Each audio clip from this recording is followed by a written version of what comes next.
Hi, my name is Adam Kegley and I'm the Manager of Global Partnerships at the Global Healthy Living Foundation. I'd like to thank you for tuning into a special video in our Strong Bones and Me story series. Today, we're joined by Dr. Chad Woodard, a physical therapist and owner and founder of Symbio Physio.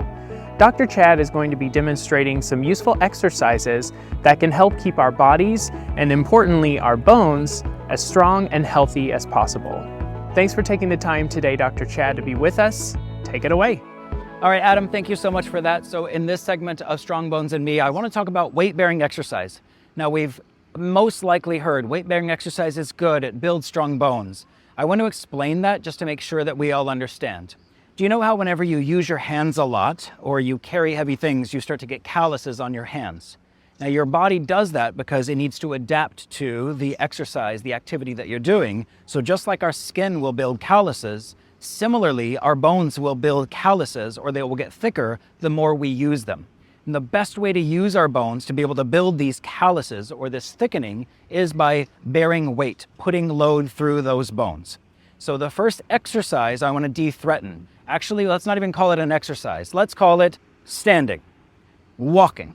Anytime you are putting weight through your body, you're doing weight-bearing exercise. It doesn't have to be in a gym with a big, scary-looking bar. It's just using your body and bearing weight.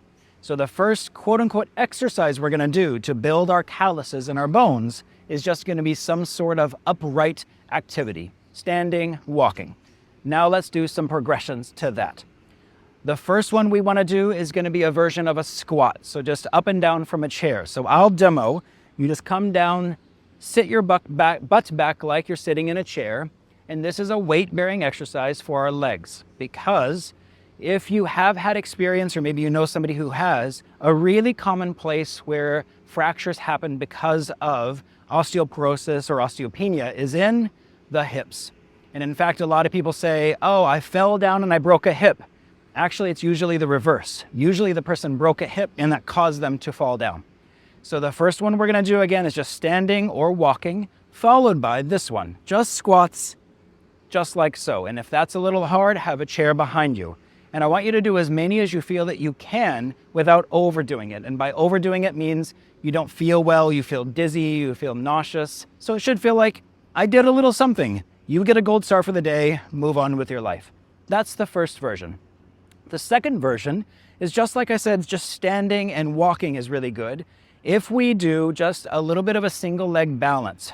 Now, do this next to a wall or next to a chair, but I want you to try to hold just standing and balancing with some support as needed for up to a minute. And you'd be surprised at how hard this is going to get, perhaps, but this is just bearing weight through this one leg, and it's building up those calluses in my bones to make sure the bones are now adapting. They're getting stronger and stronger. So you'll do that for, maybe it's 10 seconds to start. Maybe it's 20 seconds, maybe you can hold for a full minute. But that would be a nice progression to start to build some specific hip strengthening. The next one we're gonna do is a combo of those two. So it's a squat with a balance. And you can do the same side, or you can alternate sides. Squat with a balance. So you can now hybrid those to do squat with a single leg balance. Now we're gonna add in a next challenge, which is a little bit more aggressive, called a lunge. So this is in a staggered stance. Again, it can be a little bit of a challenge on balance. So if you need a chair next to you or next to a wall, use whatever's going to make this safe. The lunge, or basically we're going to call this a split squat, is where I'm thinking about taking my back knee and trying to get it down close to the ground.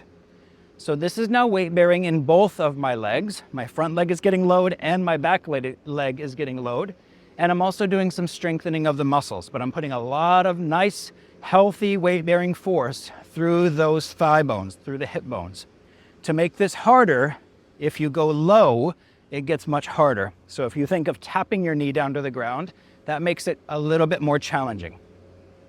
This again, you're gonna do maybe 2 or 3, maybe 6 or 7, maybe you do 30 of them. I want you to do it to the point where it feels like a challenge, but it's not impossible to do. The final version of this that I want you to work up towards is now we're going to mix all of it.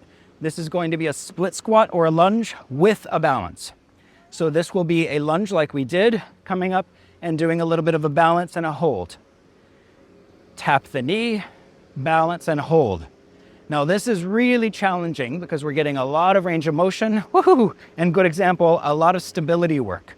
So this is a lot of glute strengthening, quad strengthening, hamstring strengthening, and loading those bones, again, because the body will respond.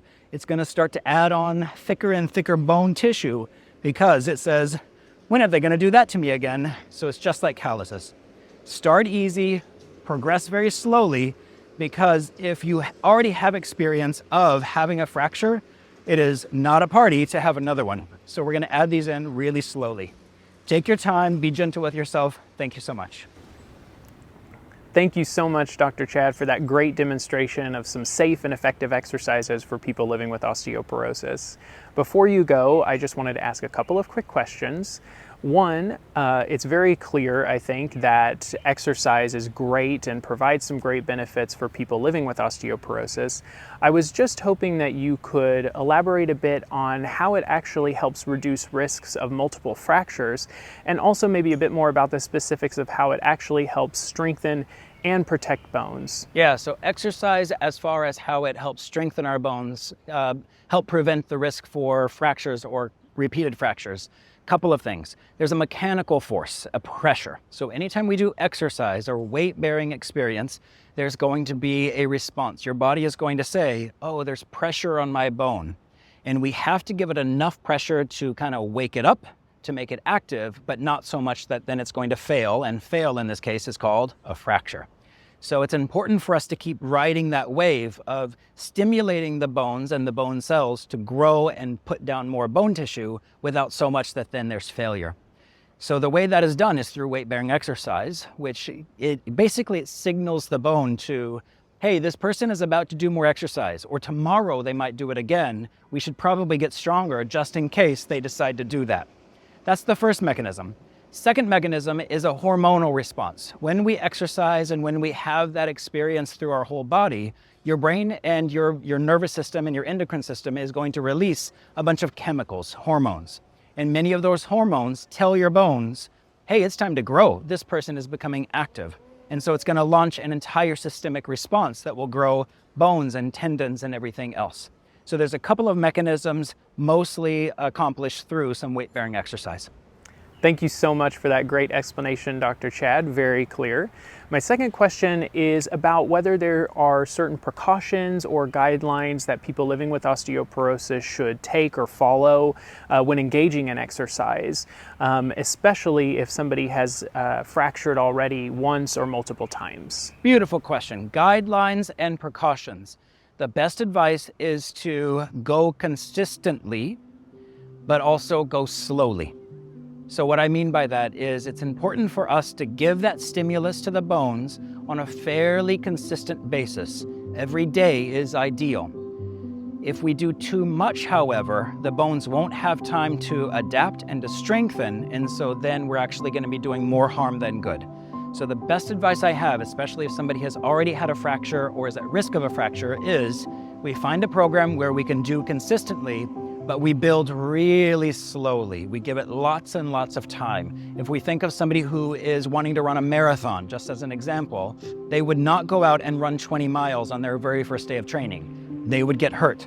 They have to go out and they have to run 1 mile, maybe 2 miles, and eventually they build up to doing many more miles, but they have to give themselves that very slow, very consistent, and very gradual increase in their plan to be able to go out and do a 26-mile run. Same with us. We have to do very slow, very gradual, and very consistent types of movement and exercise, if that feels like a safe word, to be able to make sure the bones slowly adapt and get stronger and don't then exceed their adaptive potential.